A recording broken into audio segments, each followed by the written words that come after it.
We're here with Brendan Gonzales at Wembley Stadium. We've just had the undercard press conference. You're going to be fighting James DeGale. First of all, how much do you know about James?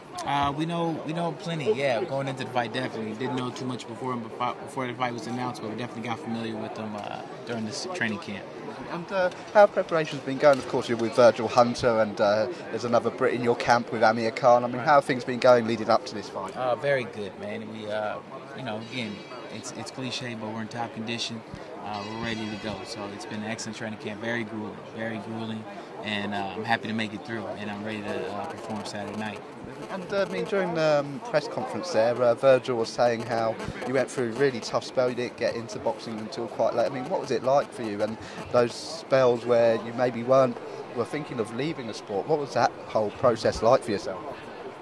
Say that again, I'm sorry? Virgil was saying like there was a lot of things, that there were times where you might have thought about quitting the sport. I mean, I think that was a misunderstanding. The other guy said he wasn't talking about me. He was talking about James DeGale was thinking of quitting the sport. Yeah, I had never thought of quitting the sport. And again, it's a late start. It's about hours dedicated, not necessarily years. You know what I mean? Hours performed. And I've been, ever since I've started, I've been going hard ever since. So yeah. And then with James thinking about leaving the sport, does that give you kind of a psychological advantage, thinking like this guy, his heart might not be in it fully if he thought about leaving?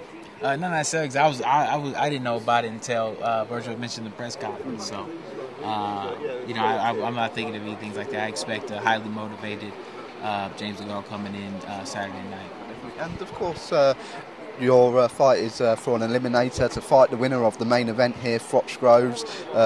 It's a great division though. Sakio Bika was here yesterday. I mean, if you do win against James, will the winner of Froch Groves be the route you go down? Will Sakio Bika be the route you go down? Which way will you go? At that point, after we win the fight Saturday night, we're going to have to, basically sit back. We'll be in the mandatory position, so I think it's a good position to be in.